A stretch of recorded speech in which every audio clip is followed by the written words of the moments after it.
muli sa inyong lahat. Ako pong muli si Pastor Bong, bumabati ng isang mapagpalang Tuesday morning sa ating lahat. The book that we're gonna learn today is in the book of Zephaniah. The book of Zephaniah. Napakagandang aklat na ito.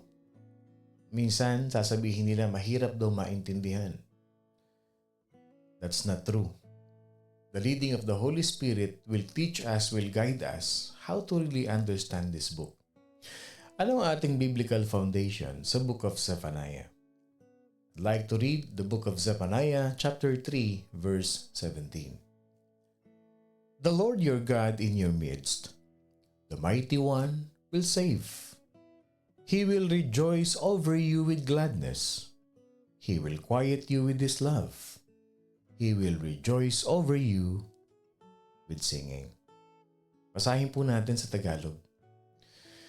Nasa piling mo si Yahweh na iyong Diyos, at ang kapangyarihan ang magbibigay sa iyo ng tagumpay. Siya ay magagalak sa iyo, at ang pag-ibig niya ang magbibigay sa iyo ng bagong buhay. Masaya siyang aawit sa laki ng kagalakan. A very powerful book that we can meditate, the book of Zephaniah. Where can we find Jesus in the book of Zephaniah? Saan natin makikita, matatagpuan ang ating Panginoon Diyos sa aklat na ito? He is the Lord, mighty to save. Yes, Zephaniah was blessed to live in a day when God had visited His people in Judah with genuine revival.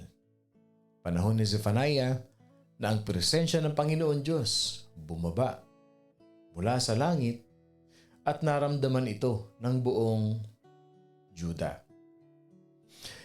Ang mga tao nagdiwang. People experience what you called revival. Importante ang revival sa isang Kristiyano. Mare-revive tayo. How do we able to revive? How can we be revived? Simple lang. You always dwell in the Word of God. You always worship with the presence of God. In that way, yung revival nararanasan natin. Yes, there are times, many times in our life, marami tayong pagdadaanan that will really weaken us, manghihina tayo, pababagsakin tayo, mawawalan tayo ng lakas, and all we need is to be revived. Walang pinagkaiba yan sa isang taong namatay ng 30 seconds, 1 minute, may mga lifeline, nire-revive tayo, and then when the heartbeat starts beating, yun na-revive ka. Many times, na pagod ka, that you are so down, and with just a glass of water, food on the table, nare-revive ka, napapalakas ka. But this time, when God visited Judah, during the time ministry of Zephaniah, yung bayan ng Judah, napapangunahan yan ng isang mabuting hari, si King Josiah. So, his word was one of hope and encouragement, pointing to the Lord who was mighty to save. Yung pangangaral, yung pinangaral ni Zephaniah is the word of God, a word of hope, a word of encouragement. At itinutuon niya la palagi sa Panginoon. He always points to God who is mighty to save. So as a result, it resulted of much rejoicing and singing in the people of Judah. So nagdiwang ang mga tao dahil nagbigyan sila ng pag-asa. Nabigyan sila ng encouragement sa mga panangaral ni Zephaniah. Zephaniah helped the people to look forward to that day when God would send His own Son. Saan natin makikita yun? Okay, balansihin natin. Yung binasa natin kanina, dun sa Zephaniah 3:17, the Lord your God, in your midst, the mighty one will save. The mighty one will save. May darating, may magliligtas. Basahin natin sa New Testament in John chapter 3 verse 17. That the world through him might be saved. Doon pa lang sa book of Zephaniah, yung promise ni Lord, makikita na natin dito, the mighty one will save. Yun si Jesus Christ. The mighty one. Sabi niya, the Lord your God in your midst. Nasa kalagitnaan natin ang Panginoon Diyos. Kasama natin ngayon ang Panginoon Diyos. The Lord your God in your midst. So nagre-rejoice sila noon. This is a message of hope. This is a message of encouragement by Zephaniah. And then he says, the mighty one will save. Basahin natin yung John 3:17 sa Tagalog. Isinugo ng Diyos ang kanyang anak, hindi upang hatulan ng parusa ang sanlibutan, kundi upang iligtas ito sa pamamagitan niya. Isinugo ng Diyos ang kanyang anak, hindi upang hatulan. Jesus Christ did not come to condemn, but to save the lost. Let's pause for a moment. Bilang follower ni Jesus Christ, bilang mananampalataya, sumusunod tayo kay Jesus Christ. Lagi natin tatandaan yung word na condemnation. Dapat wala yan sa vocabulary natin. We do not condemn. Kaya nga tayo nag-share ng gospel to save the lost. For us to be an instrument of the Lord to save the lost, not to condemn. So dito pa lang may aral na tayong matututunan. Jesus Christ is the one mighty to save. There is one chapter of the Bible that is consumed with the achievement of this prophecy of Zephaniah. There is a chapter in the Bible who pointed to the one who was mighty to save. There is one chapter in the Bible who would rejoice over us with singing. Ito ang balanse niyan. Okay. Ito ang katapat ng Zephaniah. Okay? Ang katapat ng Zephaniah, isang chapter sa Bible that will really speaks, that will really explain the thought of Zephaniah, mighty to save. So when I was reading this, saan ko hahanapin to? Paano natin maiintindihan ng lubos? Kaya hindi natin pwedeng talagang paghiwalayin ang Old at ang New Testament. Kasi this New Testament chapter will really explain the thought of Zephaniah, the prophecy of Zephaniah, the word of Zephaniah. Jesus was the master storyteller of this chapter. Anong chapter yan? Luke chapter 15. Sa Luke chapter 15, Jesus Christ Himself told 3 stories. Ano yung tatlong storya na yun? First, He told the story of the shepherd who searched and found his lost sheep. Parang tayo. Once we were lost, but now we're found. And the shepherd who searched and found his lost sheep, after niyang mahanap, anong nangyari? Luke 15 verse 6, rejoice with me, for I have found my sheep which was lost. Yung sheep na liligaw, nawawala. Okay? Yung sheep nawawala. Sabi dito sa Tagalog, pagdating sa bahay, aanyayahan niya ang kanyang mga kaibigan at mga kapitbahay at sasabihin sa kanila, makipagsaya kayo sa akin dahil nakita ko na ang tupa kong nawawala. At yung pangalawang storya, he told the story of the woman who lost a valuable coin, and when she found it, she called her friends, she called her neighbors and saying, rejoice with me, for I have found the piece which I lost. Okay. Ano yung pangatlo? Okay. Pag binasa natin sa Tagalog yung the woman who lost her valuable coin, sabi niya, Kapag nakita niya ito, aanyayahan niya ang kanyang mga kaibigan at mga kapitbahay at sasabihin sa kanila, "Makipagsaya kayo sa akin sapagkat nakita ko na ang nawawala kong salaping pila." Pero ito yung pinakamagandang part dyan eh. Lost sheep, lost coin, at yung pangatlo, this is the best known of all of our Lord's parables. At dito malilinawan na natin, we can have a clear image, the truth of the story. Okay? This is the story that is commonly referred to as the prodigal son. Okay. When the boy who strayed away came home, the father said to the self-righteous older brother, doon sa kuya, okay? Self-righteous yung kuya nito eh. Okay? Sabi nung tatay doon sa self-righteous niyang kapatid, okay? "It was right that we should make merry and be glad.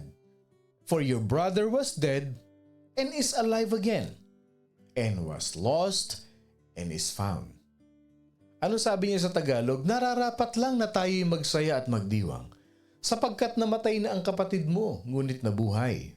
Nawala, ngunit muling natagpuan. This old story that is often repeated and repeatedly heard of us, the story of the prodigal son, I might say will be the most misunderstood of all the parables of Jesus Christ. Yes, that's true. Karamihan kasi, pag binasa natin to, most every time, and some people, some preachers, and some pastors, we can hear them giving the sermon or reading a devotional from this passage.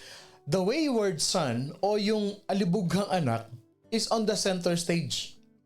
Na para bang yung alibughang anak, doon nakafocus yung story. Siya yung bida. He is the center of the attention. So pag binasa natin ng Zephaniah, ang nakalagay doon, mighty to save. So dito maintindihan natin, hindi lang itong alibughang anak na ito, not only this prodigal son is the highlight and the center stage of this story. He is not only the center of attention. We should pay attention to what really needs to be focused. Okay? So the boy took his inheritance, he left home, he headed for the bright lights of life in the city, winaldas niya yung kanyang pera, he threw it away with wine, with women, with kalayawan, inubos niya yung kanyang pera. And after an extensive job search, hanap siya ng trabaho kasi naubos na yung pera niya, he finally ended up, anong ginagawa niya? He's feeding swine in a pig pen. Nagpapakain siya ng baboy. So when you think about it, that was not a very good place for a Jewish person to be. Yes, that's true. Sa kanila nga, ang mga Jewish noon, ang pinakamababang uri ng tao, yung mga shepherd. Pinakamababang uri ng tao sa kanila yan. Yung nagpapakain ng mga tupa, nagpapastol ng mga tupa. What more? Nagpapakain ka ng baboy, nakatira ka sa kulungan ng baboy, ibig sabihin, lowliest than the lowliest ka na noon, ng panahon na yon. And imagine, Jewish ka. Chosen people of God. Tapos nandun ka. But at last, in verse 17, in Luke chapter 15, came to himself. He headed home, seek his father's forgiveness. And when the father saw him coming, when he was a long way down the road, habang naglalakad yung kanyang anak, anong ginawa ng tatay? Tumakbo. He went running to meet him with open arms, to welcome him. And referring to Zephaniah, the book that we are learning today, the father rejoiced over him with gladness, quieted him with his love, and gave him a party rejoicing over him with singing. So kung babasahin natin, kung ating pag-aaralan, anong tinutukoy dito ni Zephaniah? Hindi ba't ang sabi dun sa Zephaniah na binasa natin kanina, kung babalikan natin yung verse natin, basahin natin ulit yung verse. Sabi niya dito, "The Lord your God in your midst, the mighty one will save. He will rejoice over you with gladness. He will quiet you with His love. He will rejoice over you with singing. Ang tanong, nangyari ba dun sa alibughang anak? Nangyari ba dun sa prodigal son? When he comes to his father was running, the father rejoiced over him with gladness. At nung magpapaliwanag yung kanyang anak, tay, ito po na, hindi anak, tumahimik ka na. Niyakap siya nung kanyang ama. At anong ginawa nung tatay niya? Gave him a party, rejoicing over him with singing. Ito yung sinabi kaninang quieted him with love. So we do not need to miss Zephaniah as he was illustrating Jesus Christ. Ano ibig sabihin nito? It was the Father who really is in the center stage in Jesus' story ng prodigal son. Kaya pag binasa natin yung Luke chapter 15 verse 11, Jesus said, a certain man had two sons. Yung umpisa nito, a certain man had two sons. Who is the subject of that sentence? Not either of the sons. The subject of the sentence, the center stage of that sentence, the center stage of the story is the Father. Jesus told this story to emphasize the faithfulness of the Father to His Son, to His children. So, ibig sabihin, ini-emphasize ni Jesus Christ dito yung faithfulness nung tatay na yon, a certain man. Which obviously, Jesus Christ used it as an illustration that His Father in heaven is faithful. This story is all about showing us the Lord's never-ending love to each and every one of us. Pinakikita sa atin dito, it reveals to us the Lord's heart as He rejoices. As He rejoices over one sinner who repents. Yung verse 10. Pinakikita sa atin dito na ang isang taong nagsisisi, ng isang taong nagbabago, ng isang taong tumatanggap sa Panginoon Diyos. Nagdiriwang ang Panginoon Diyos. Ang puso ng Panginoon Diyos ay umaapaw sa kasiyahan. The Lord's heart is rejoicing over one sinner who repents. Pagka tayo alam nating may ginawa na tayong mali, alam nating nakagawa tayo ng hindi tama, wag na nating panindigan, pangatwiranan yung ginawa nating pagkakamali. Kasi hindi matatapos yun.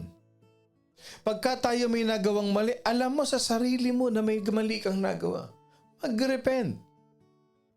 Pag alam mo sa sarili mo na hindi matuwid ang iyong pagkatao at dapat ka talagang lumapit sa Panginoon at dapat lang talaga na magbabad ka sa salita ng Diyos, dapat lang talaga na mag-worship ka sa Panginoon, umawit ka ng papurit, pasasalamat, mag-repent ka, the heart of God is rejoicing over one sinner who repents. In the book of Zephaniah, Jesus is the Lord who is mighty to save. And the moment that we come to Him in true repentance, like the prodigal son, this is the reality of it. He forgives and forgets. He forgives and forgets. Ano ang significant ito sa atin? Jesus Christ lives in our heart. Si Jesus nasa puso natin. Hindi natin maitatanggi yan. The moment that we accepted Him as our Lord and personal Savior, nasa puso na natin si Jesus Christ.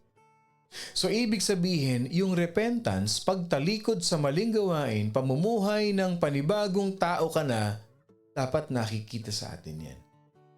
Dapat kung si Jesus Christ ay nasa atin, hindi rin tayo madamot sa pagpapatawad at hindi rin tayo madamot sa pagmamahal sa kapwa natin. Kung meron man tayong saloobin, meron tayong kinikimkim, meron tayong dinadala sa puso natin, ilapit natin, itaas natin sa Panginoon. At kung kailangan, harapin natin ang kapwa natin, humingi tayo ng kapatawaran, hingin natin ang kapatawaran nila. Bakit hindi? Why? Jesus Himself is the Lord who is mighty to save. The moment we come to Him, the moment people come to us, the moment we come to people, like the prodigal son, forgiveness, and we move on. Yes, He is able to what? Sabi ng Hebrews 7 verse 25, save to the uttermost those who come to God through Him. Jesus Christ, mighty to save, is able to save the uttermost. Ano ibig sabihin nito? Dahil dito, lubusan niyang maliligtas ang lahat ng lumalapit sa Diyos sa pamamagitan niya, sapagkat siya'y nabubuhay magpakailanman upang mamagitan para sa kanila. Repentance is a change of mind. Repentance is a change of mind. Pag meron tayong repentance sa buhay natin, it affects a change of desire.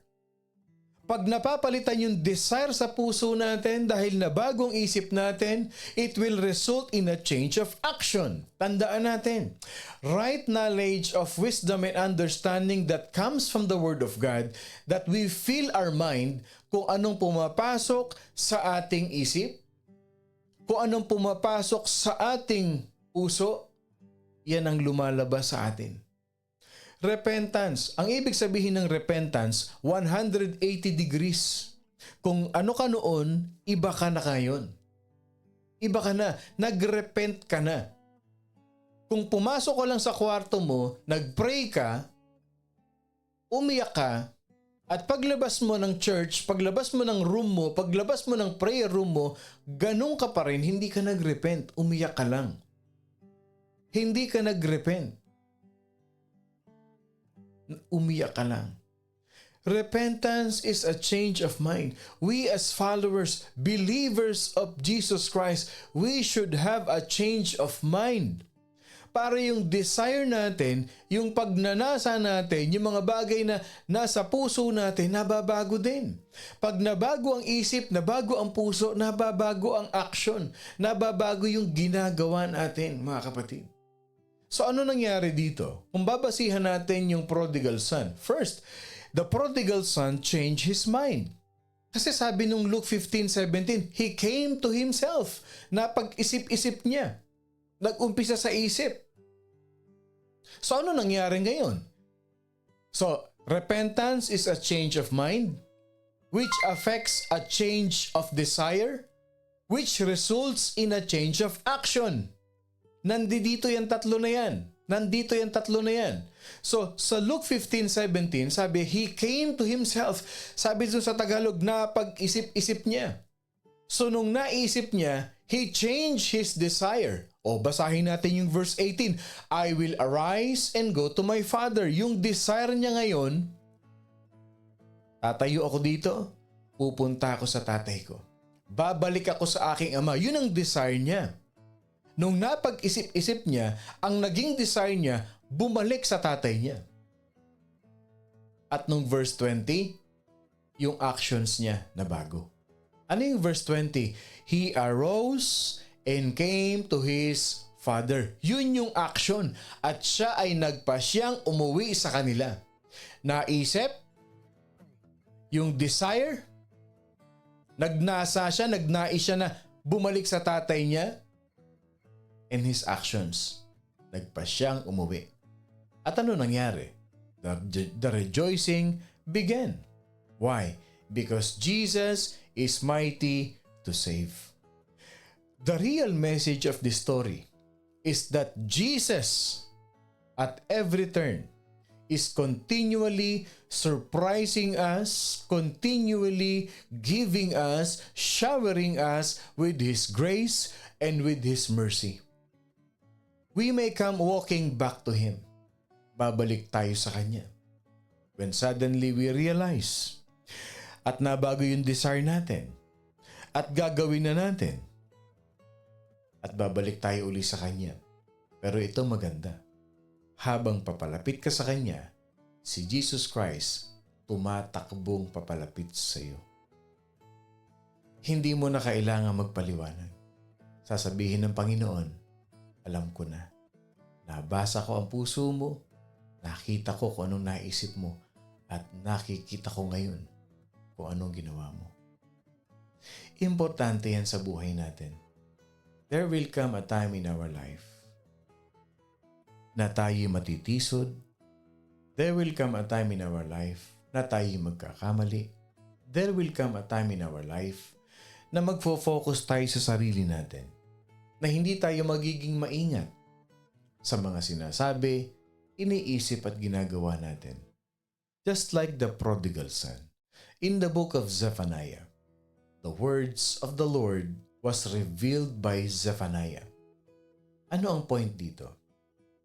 He is mighty to save. Why? He is called mighty to save. Yung father ng prodigal son, how did he do that? It is an illustration of the heart of the Father. Kaya yung kanta natin kanina, hindi kami karapat-dapat, ngunit kami iyong tinanggap. Sa kabila ng lahat, tinawag mo kaming iyong anak. Why? Because Jesus is a merciful, loving, forgiving Savior. And we can find Jesus right here in the book of Zephaniah. Sino siya? He is the Lord, mighty to save. God is a God of many chances. Sino ba naman tayo na hindi magbigay ng many chances sa mga mahal natin sa buhay? If we follow Jesus, we have the heart of Jesus. So kung tayo man, nagnanais tayong bumalik sa paglilingkod sa Panginoon, lumalakad pa lang tayo, tumatakbo ng papalapit sa atin si Lord. Magandang umaga pong muli sa inyong lahat. Ako pong muli si Pastor Bong, bumabati na isang mapagpalang Tuesday morning sa ating lahat. Laging tatandaan, Jesus is mighty to save. At wag na wag kakalimutan mga kapatid, we are indeed blessed by God. I love you all with the love of the Lord.